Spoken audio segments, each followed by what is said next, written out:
So good morning, everybody, and welcome.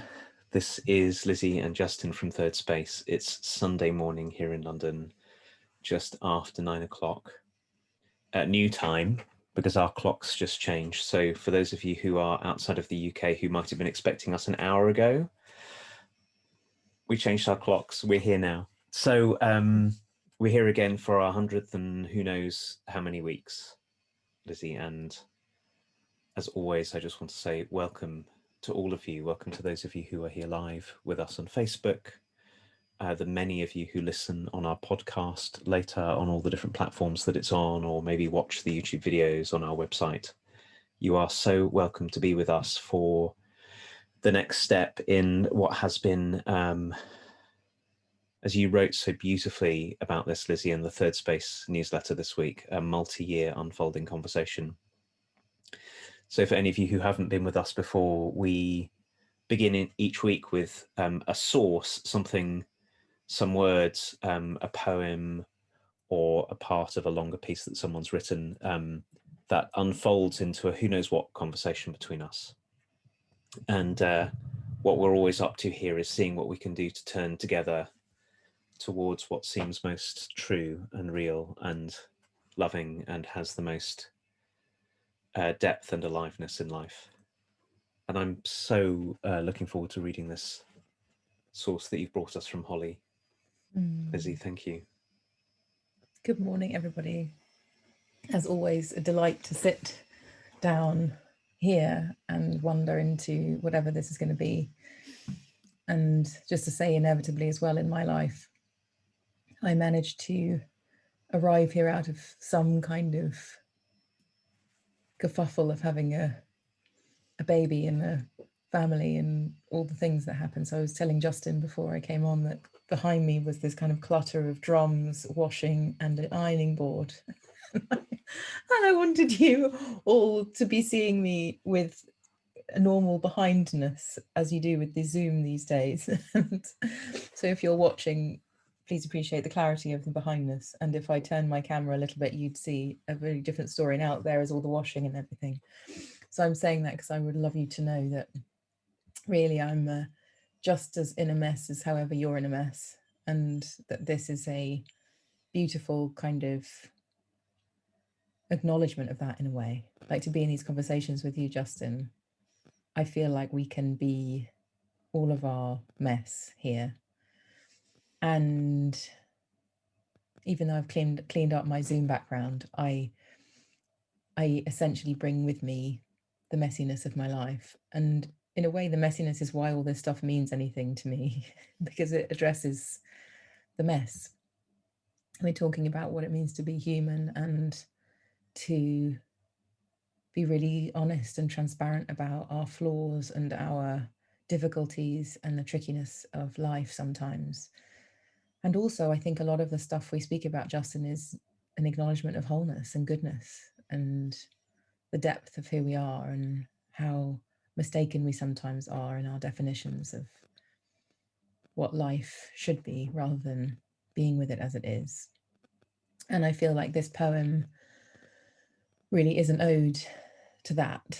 So this is by my very wonderful sister Hollie Holden. If you want to look her up, you can type her name into Facebook or Instagram. On Instagram, I think she's Hollie Holden Love, and she writes a lovely blog called Notes on Living and Loving on Facebook, and also has a very lovely group called Presence of Love, which is a study of a big book called A Course in Miracles. And she has a group of lovely, warm, wonderful people who are a very established community who love new people coming. So if you want to have a look at that, you're very welcome as well. So this is her poem. She has lots of these, and they all seem to point to the beauty of things. So here we go. She says, "Some days my soul taps me on the shoulder a lot, and some days I ignore her over and over again. And then she has to get serious because she sees how I can get, and she knows I can't resist stopping to look at leaves. And so today she made a deal with a tree and arranged for this one to land right in front of my feet. not red, not green, not yellow, not orange, and exquisite in her raindrop gown of great change. And while I was admiring her offering, she snuck in a whisper, that sneaky soul of mine. You too are that beautiful to me, you know. Before you get there, while you feel stuck, in the middle of all the feelings, in the midst of so much change, as you sit in the in-between space of red, green, yellow, orange, you too are that beautiful to me.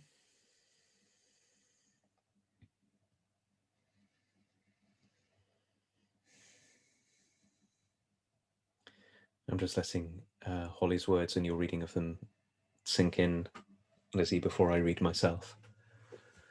And if maybe we could all do this, if you're listening or watching and you're busy about somehow, if you're in a situation where you are able just to pause for a moment. I think that Hollie's words might benefit from that. They'll let them reach you. Some days, my soul taps me on the shoulder a lot. And some days I ignore her over and over again. And then she has to get serious because she sees how I can get. And she knows I can't resist stopping to look at leaves. And so today she made a deal with a tree and arranged for this one to land right in front of my feet. Not red, not green, not yellow, not orange, and exquisite in her raindrop gown of great change. And while I was admiring her offering, she snuck in a whisper, that sneaky soul of mine. You too are that beautiful to me, you know. Before you get there, when you feel stuck in the middle of all the feelings, in the midst of so much change, as you sit in the in-between space of red, green, yellow, orange, you too are that beautiful to me. Mm.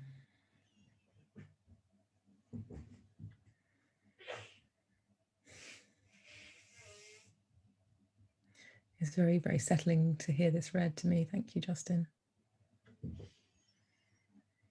And the part that really moved me in your reading was that she made a deal with a tree and arranged for this one to land in front of my feet. The feeling that what I would call like the ever benevolent life force that is holding us, that is us, feels borne out in these lines. So my soul made a deal with a tree and made an arrangement. Feels like this joining up of humanness and nature to conspire for our presence and our attention and our being given reminders, if we turn our attention that way, of our beauty. And I feel really kind of wondering about going outside today and the sun is shining and walking around wondering what my soul and the trees have arranged between each other, or my soul and the flowers or the rain or whatever it is, so that I could walk around in reception of an invitation to acknowledging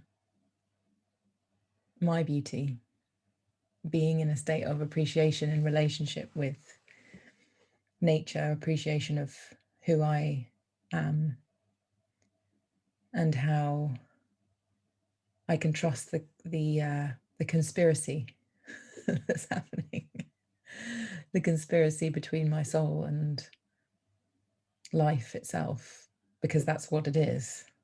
And therefore I can feel my connection to the web of things, to the whole of things, and my wholeness in that feels very much non-separate, like I'm not an individual entity scooting around, but that I'm part of the world.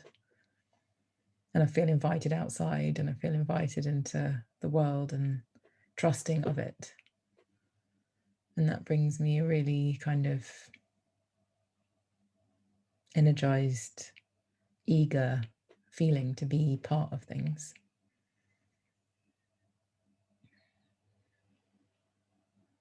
I'm very excited for you that you might go and do that today.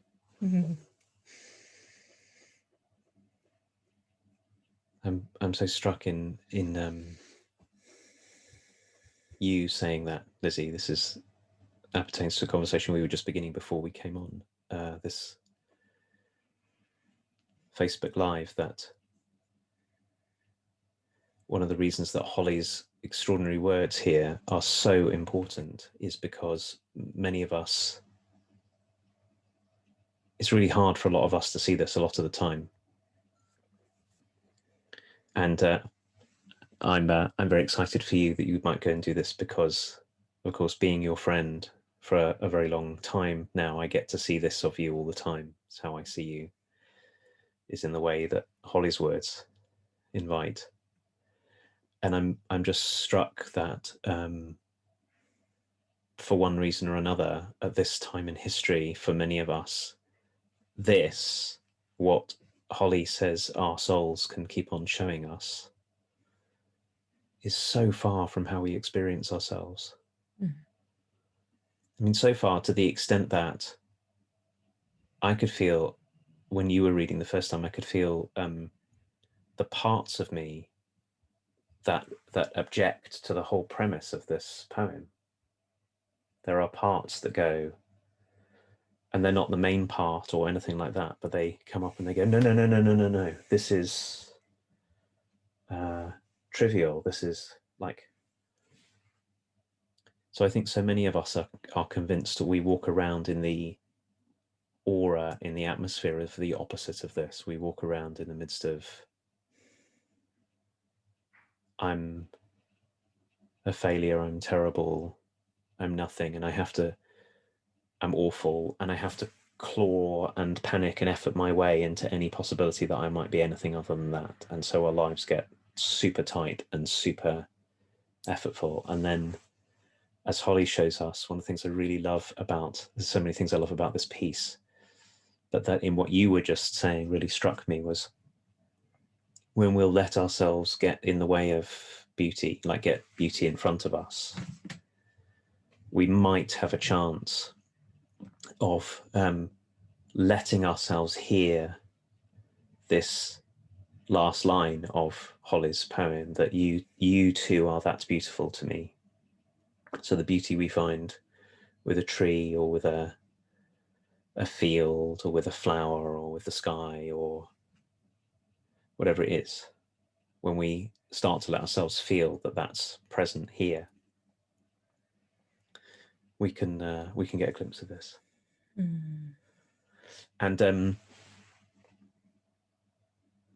one of the things I feel really trustful of is that that of us that Hollie calls soul, which I think could have many different names, is actually gifted to us as an unarguable part of what it is to be a human. And you only have to look at babies to see that this is the case, that this is what we come in with, is this possibility to love wildly and to delight in the real straightforward beauty and immediacy of life and of ourselves.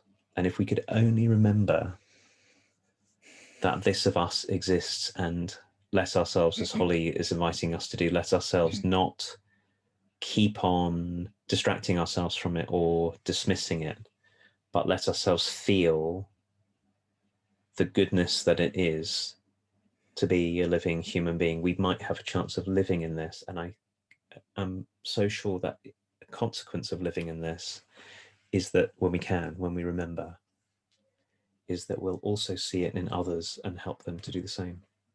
It'll be contagious in some way.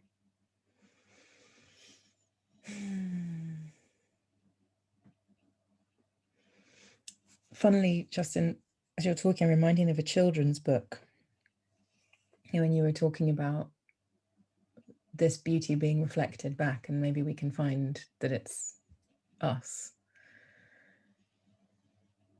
there's a children's book that talks about sunsets and sunrises and rainbows, and speaking about those things as if they are us. Like we can only see what we are. We can only perceive what we are. And being able to receive this kind of beauty as ourselves, as in to be able to see something and not also then separate from it, but to join with it, feels like a really important practice. Like to not objectify a tree, but to have the tree as me.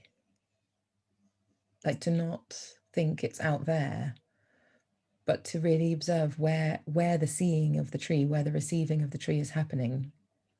And it's in me. The tree's happening in me. And you're happening in me. And the flower is happening in me. And I really like that children's book because I can feel now that it's giving me a way of not just being conceptual about this, but actually practicing something. Like I can go out today and I can let things, I can acknowledge things, beings, whatever it might be, as inside of me. So my boundary can be, yes, where my body ends, but I can play with that. And I can see that the blue of the sky I'm looking at right now is happening inside me, and I can actually receive it. I think I've said this before somewhere in Turning Towards Life, but I do feel like the job of my life is to receive my life, to be open enough, to be soft enough, to let things, people, everything in. And in the letting in, I have to acknowledge that it's me. The beauty is me. The suffering is me. It's like I'm not separate from it. And so I'm really appreciating the part of this that's can feel, and I too have reactions to it as well, Justin. Like one of mine is like, oh, well, I don't even have a soul, which I know is complete lie, but I still have the part that denies it.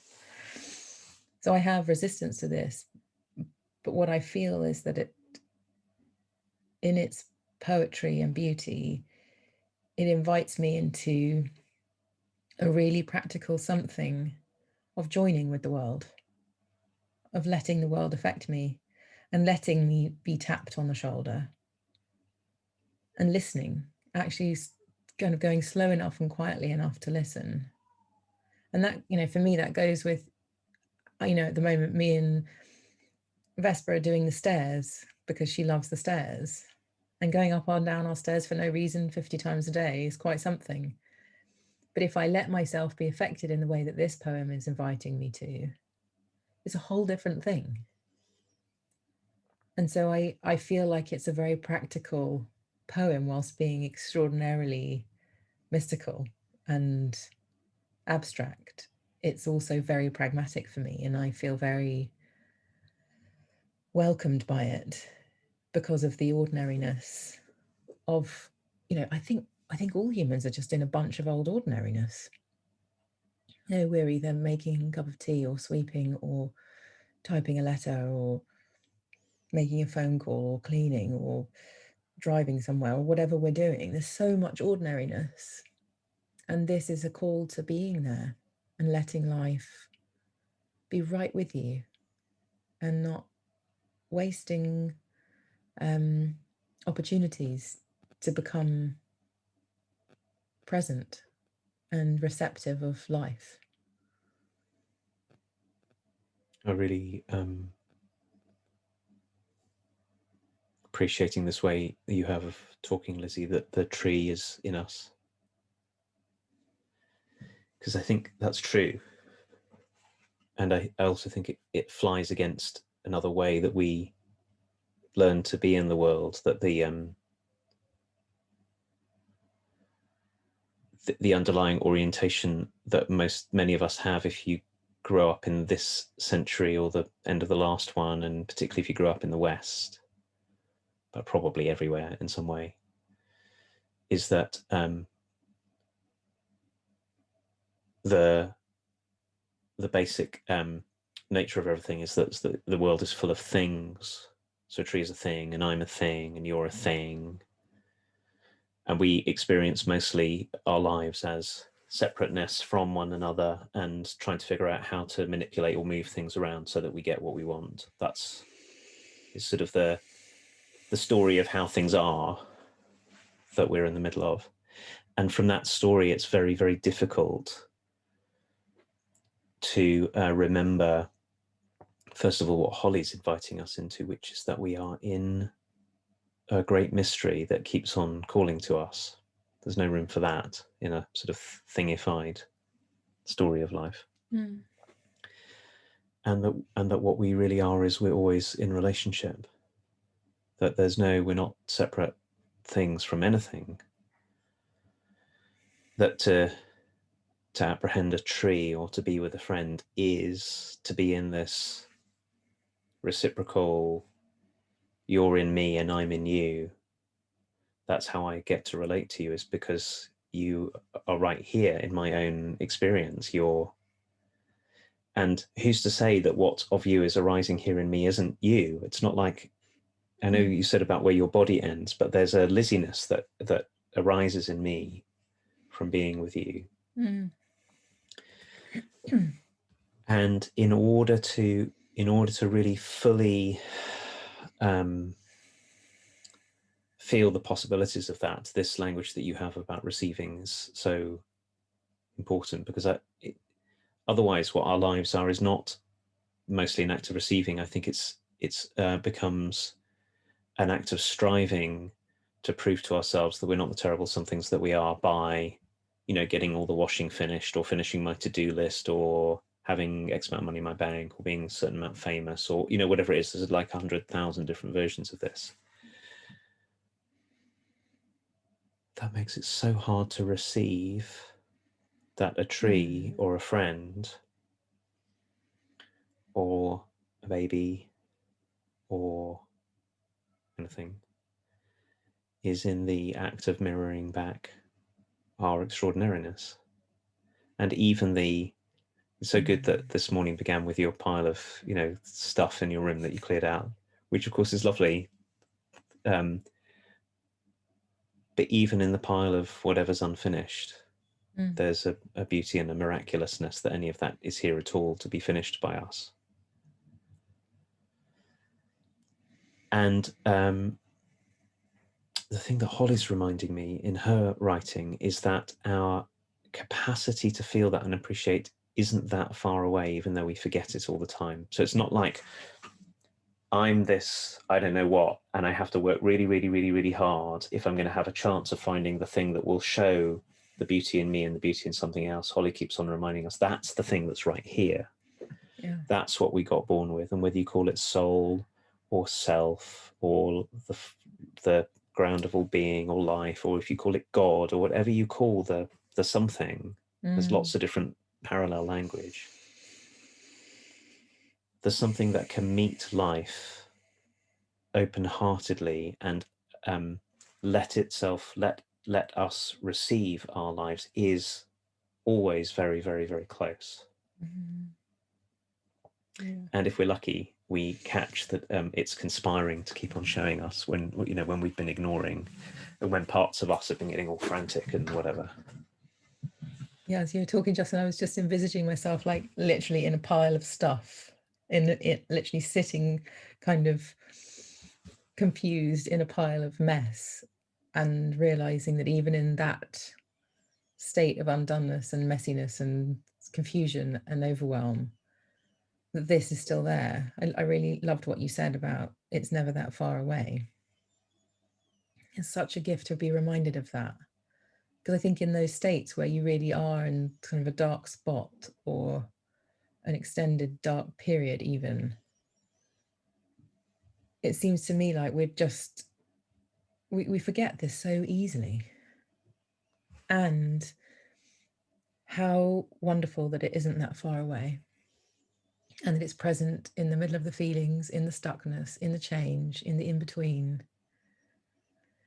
It's such a... And also one thing I know, Justin, I know where Hollie writes this from. And I know she genuinely knows that this is true. So part of it for me as her sister is I know she doesn't bend about this. You know, I can feel that, of course, there's ways that she is away from herself and all those kind of things, but this feels like something she actually knows in her deep experience is true. And so I get to kind of, in the younger sister role, like kind of hang on to the coattails of this.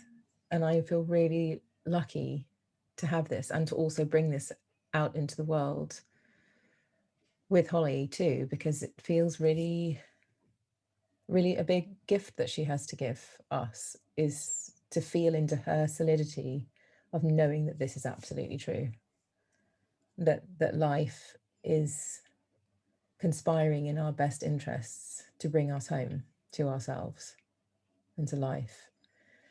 And it feels very important that we remember this and let this be on our fridges, and let this poem be listened to and read again, and let it be sunken into us that this is a possibility and that we can come back here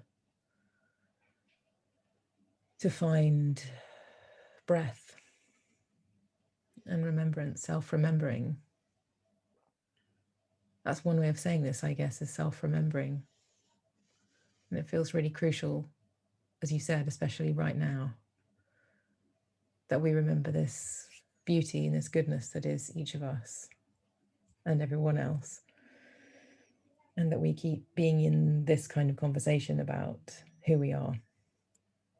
It really matters. So I want to just thank Hollie for that ground that she is, to remind us all of this. Yeah, she's a great teacher of this way. Yeah. So thank you, Hollie, for being that. Mm. And I was feeling as you were speaking, Lizzie, how hard this can be, how far from this it's possible to feel. Mm-hmm. And I know that there are times when, for me, what it feels like is I'm thrown into anything but this. So your reminder of the practicality of some simple things like finding a tree, Yeah. you know, like real simple stuff, looking at the sky, breathing. But the other thing that I'm learning is that mostly what goes on when I'm far from this is that there are parts of me that are in objection to this. But if I feel into what my wholeness has to say about it, what the background self, I think the same thing that what Hollie calls soul, there's a very different orientation there. And so the thing that I'm learning to do when I remember is to practice relating to the parts of me. So for example, my very, very fierce self-critical part, when I can feel that that's going on, if I remember, is to relate to that part in exactly the way that Hollie's poem invites us to do, is to say, I see you, you too are beautiful to me, you know, even the parts I'm most afraid of and the parts. And when I do that, those parts very often go, Yeah. then Yeah. they quieten down and they feel more held, and there's more of an opportunity for this invitation of the wholeness of me and the wholeness of all of us being something rather extraordinarily beautiful. Yes. But I just wanted to say that because I wanted to acknowledge how hard, how painful it can feel, and how far from this we can feel, and how fighting this way, just like Hollie says, it's really more like a tap on the shoulder. But there is some inner practical stuff we can do, which is to bring our loving attention to the parts of us that are in turmoil and the parts of us that criticize us, even the parts of us that criticize us really fiercely, I'm finding out. to go, you two are beautiful to me. That's a really lovely thing, Justin. I like it's occurring to me that each one of those parts is a self itself. And so when we bring ourselves and our attention lovingly to those parts which seem to be hurting us or hurting themselves, that attention is really powerful. We can help, and we can practically do things and say hello and turn towards rather than like have them drag us around or something. So I'm really appreciating that part of this practice that we have, Justin, is creating language around all of this so that we can actually have conversations about it. And, you know, in that newsletter I wrote, part of it was saying that we know lots of people who take these conversations and into various relationships to facilitate conversations that might otherwise not happen. And so bringing language to things in the way that we are feels like a very important way to be able to do that, to be able to pay our attention to things. We need language to be able to do it. And I feel like this is one of the purposes of what we're doing, is bringing that language to light so that we can bring it to those places, all of it. And I'm really grateful for that. And I think this is where we should end. And I just want to say thank you. And thank you to Hollie, thank you to you, Justin, thank you to everybody here for being with us. Wherever, whenever you're listening, we're really grateful that you're here. And may this day, whenever you're listening, be an opportunity to be in reception of this kind of benevolence, this kind of beauty in whatever parts are here right now for you. And we will be back next week at 9 o'clock. And thank you again for being with us. Thank you, everyone. Thank you, Lizzie. Bye. Bye-bye.